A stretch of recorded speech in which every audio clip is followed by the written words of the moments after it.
O Senhor esteja convosco. Proclamação do Evangelho de Jesus Cristo segundo Mateus. Glória a vós, Senhor.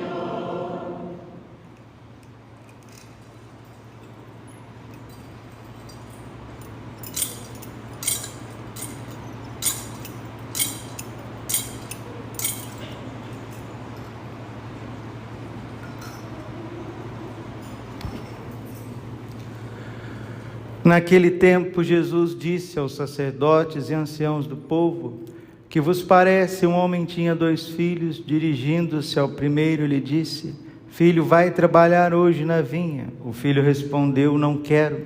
Mas depois mudou de opinião e foi. O pai dirigiu-se ao outro filho e disse a mesma coisa. Este respondeu: Sim, Senhor, eu vou, mas não foi. Qual dos 2 fez a vontade do pai? Os sumos sacerdotes e os anciãos do povo responderam: o primeiro. Então Jesus lhes disse: em verdade vos digo que os publicanos e as prostitutas vos precedem no reino de Deus. Porque João veio até vós num caminho de justiça, e vós não acreditastes nele. Ao contrário, os publicanos e as prostitutas creram nele. Vós, porém, mesmo vendo isto, não vos arrependestes para crer nele. Palavra da salvação. Glória a vós, Senhor. Ave Maria, cheia de graça, Senhor é convosco. Bendita sois vós entre as mulheres. Bendito é o fruto do vosso ventre, Jesus. Santa Maria, Mãe de Deus, rogai por nós, pecadores, agora e na hora de nossa morte. Amém. Vinde, Espírito Santo, vinde por meio da poderosa intercessão do Imaculado Coração de Maria, vossa amadíssima esposa. Podemos sentar um pouquinho. Jesus, manso e humilde de coração. O Evangelho nos fala da figura de 2 filhos. Um que diz que vai fazer e não faz, e o outro que diz que não vai fazer e faz. Esses 2 filhos somos todos nós, é a humanidade. O nosso coração, ou ele está disposto a fazer a vontade de Deus, ou ele não está disposto a fazer a vontade de Deus. Mas Jesus, nas suas parábolas, eu já disse isso várias vezes, e continuarei repetindo para que vocês entendam, Jesus vai fazendo uma radiografia, uma análise minuciosa de quem é o ser humano. Ele mostra com as suas parábolas o que é a face da terra, o que são as gerações. Aqui é a maior ciência, as parábolas de Jesus é de uma sociologia profunda, é de uma psicologia profunda, é de uma filosofia profundíssima. E Jesus está dizendo que há 2 tipos de gente, não só para os judeus, para os israelitas, não, para todos os povos, todas as nações.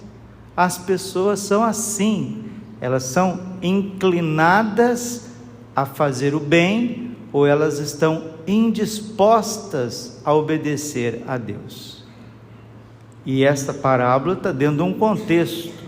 Para quem que Jesus está contando essa parábola? Ele está contando essa parábola para os chefes do povo, está contando essa parábola para os sacerdotes, para os mestres da lei, para os estudados, os letrados de Israel, os líderes religiosos do povo. É para eles que Jesus está contando essa parábola, para ver se a ficha cai, porque eles estavam à frente da religião, eles conheciam a lei, eles interpretavam os profetas, eles detinham o poder do templo, o poder litúrgico, mas na hora de fazer a vontade de Deus, não faziam. Na hora de amar a Deus, não amavam. Na hora de exercer a misericórdia com o próximo, estava longe. Aí Jesus categoricamente vai dizer a eles, né? Dizer como o nosso povo diz, né? Como diz o ditado, Jesus disse na lata, Jesus disse na cara. Nossa, Pai, Jesus disse que as prostitutas e os cobradores de impostos, isto é, pecadores públicos, pessoas de má vida, que eram vistos como assim, gente sem vergonha, cafajeste na sociedade, que essas pessoas vão entrar no céu antes dos sacerdotes de Israel, antes dos teólogos, dos doutores da lei. E qual que é o motivo das prostitutas e dos cobradores de impostos entrarem no céu antes deles? Ou entrar no céu e eles não entrarem? Qual que é o motivo? O motivo é muito simples, e preste atenção, porque você tem que levar isso para o resto da sua vida. O motivo é muito simples. As prostitutas se reconheciam pecadoras, os cobradores de impostos se reconheciam pecadores, enquanto os sumos sacerdotes, os fariseus, os mestres da lei, aqueles que estavam à frente do povo, se reconheciam professores de Deus. Eles estavam fechados à misericórdia. E agora eu explico uma coisinha que você tem que entender para o resto da sua vida também. Quieto, você está errado. Quieto. Só de pensar diante de Deus, nós estamos errados. Olha para a pessoa que está do seu lado e fala para ela: quieto, você já está errado. Só de pensar você ofende a Deus. Porque o veneno do pecado original corre nas nossas veias. Nós nos tornamos inimigos de Deus. O nosso pensamento é alheio a Deus. As maquinações da nossa mente, do nosso coração, eles são contra Deus. Por isso que a primeira palavra que deve sair da nossa boca, ensina São Bernardo de Claraval, deve ser: Senhor, piedade. Cristo, piedade. Senhor, piedade. Porque é assim que nós começamos a Santa Missa. Confesso a Deus Todo-Poderoso e a vós, irmãos e irmãs, que eu pequei por muitas vezes, por pensamentos e palavras, atos e omissões, por minha culpa, olha aí, minha tão grande culpa. Peço à Virgem Maria, aos anjos e santos e a vós, irmãos e irmãs, que rogueis por mim a Deus nosso Senhor. Aí o padre dá uma pequena absolvição para a gente poder participar da Santa Missa. Deus Todo-Poderoso, tenha compaixão de nós, perdoe os nossos pecados e nos conduza à vida eterna. Aí o povo reza ou canta: Kyrie eleison, Christe eleison, Kyrie eleison, piedade, Senhor. Cristo, piedade. Senhor, piedade. É isso que os pecadores fizeram. Os pobres pecadores em Israel pediram misericórdia, pediram piedade e receberam misericórdia.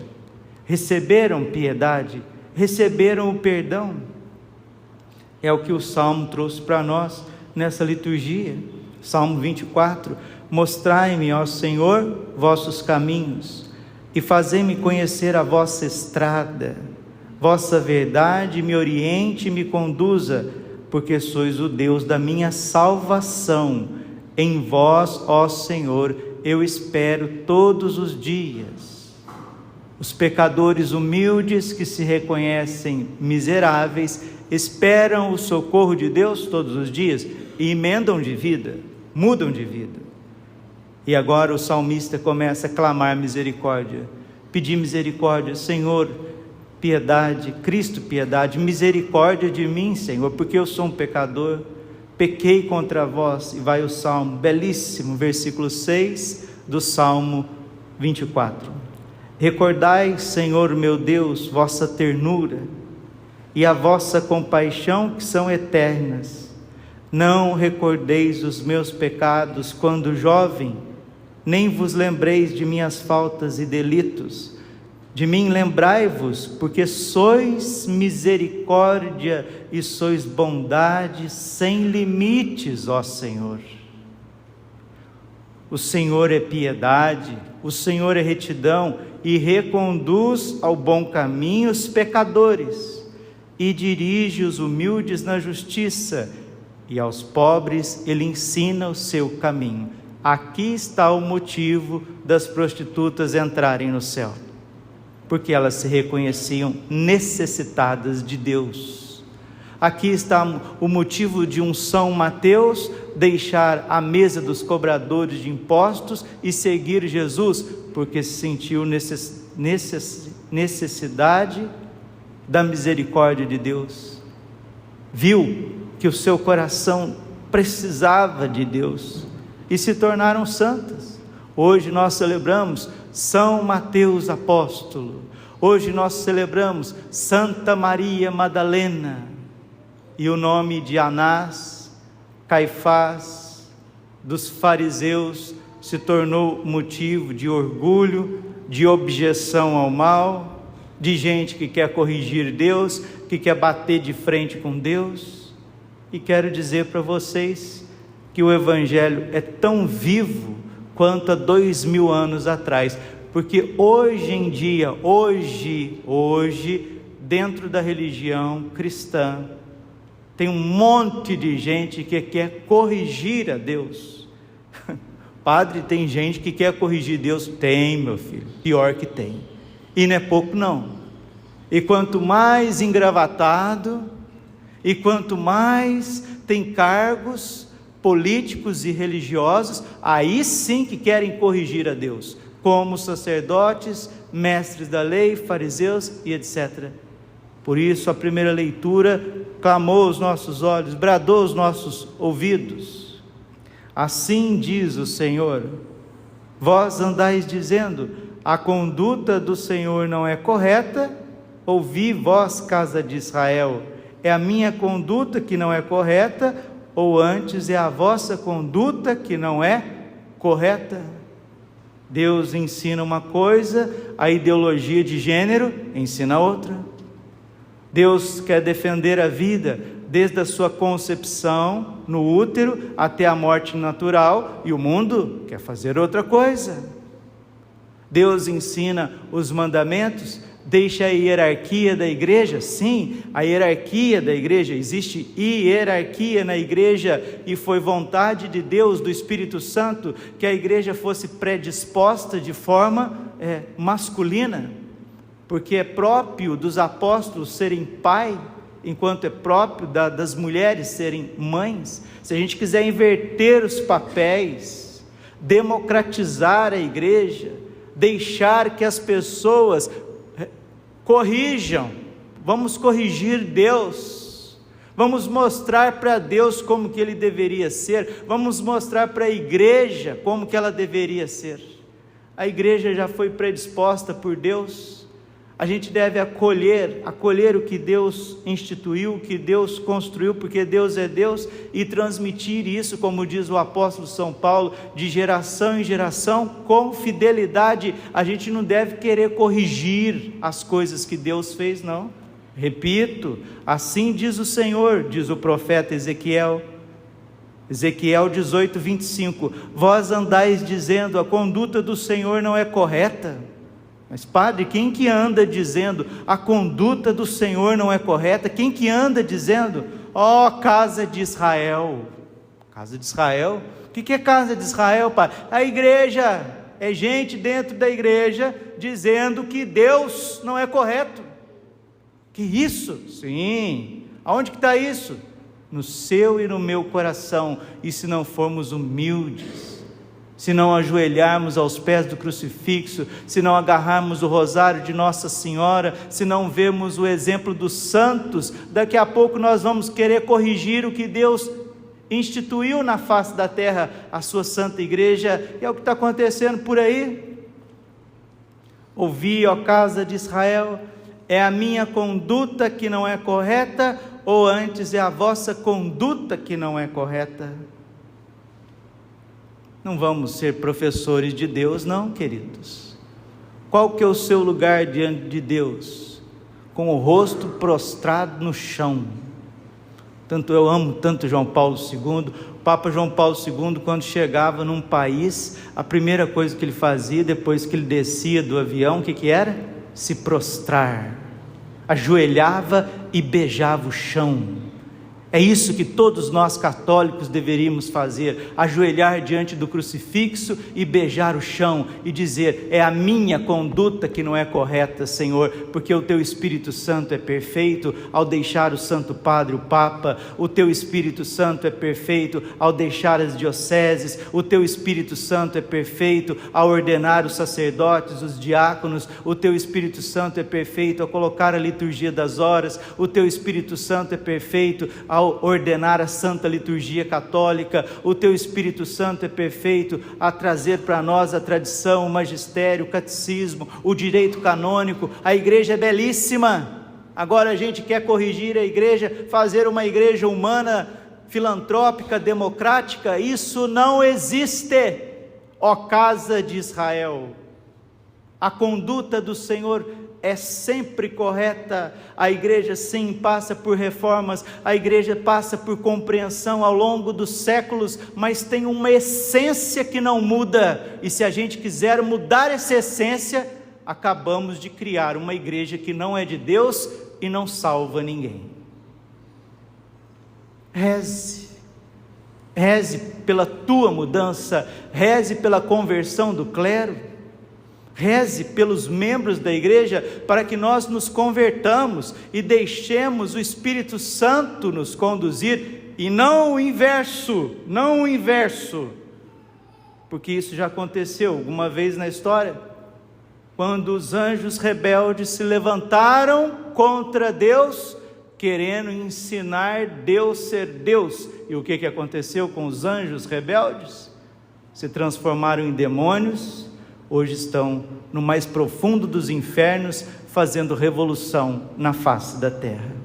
Seja humilde, bata no peito, deixa Deus te perdoar, deixa Deus te levantar. Olha o que aconteceu com o filho pródigo, humilde que foi, voltou, pediu perdão. Kyrie eleison, Christe eleison, Kyrie eleison. E o que o pai fez com o filho pródigo? Olha o quadro lá de Rembrandt. Cobriu o filho pródigo de abraço, de beijos, cobriu de dignidade, trouxe manto, sandália, anel, mandou matar um novilho gordo, fez tudo o que pudesse, pediu para fazer festa, porque aquele filho estava morto, perdido, e foi reencontrado, viveu de novo. É assim que Deus quer tratar toda a humanidade, é assim que Deus quer tratar os padres, os bispos, o Papa, com misericórdia. Agora, se nós nos tornarmos fariseus, se nós nos tornarmos doutores de Deus, mestres de Deus, fundaremos uma religião diabólica, e eu não quero fazer parte dela. Glória ao Pai, ao Filho e ao Espírito Santo, como era no princípio, agora e sempre. Amém. Coração imaculado de Maria, confiança, saúde e vitória. Creio em Deus Pai Todo-Poderoso, Criador do céu e da terra, e em Jesus Cristo, seu único Filho, nosso Senhor, que foi concebido pelo poder do Espírito Santo, nasceu da Virgem Maria, padeceu sobre Pôncio Pilatos, foi crucificado, morto, sepultado, desceu à mansão dos mortos, ressuscitou o terceiro dia, subiu aos céus, está sentado à direita de Deus Pai Todo-Poderoso, de onde há de vir a julgar os vivos e os mortos. Creio no Espírito Santo, na Santa Igreja Católica, na comunhão dos santos, na remissão dos pecados, na ressurreição da carne e na vida eterna. Amém.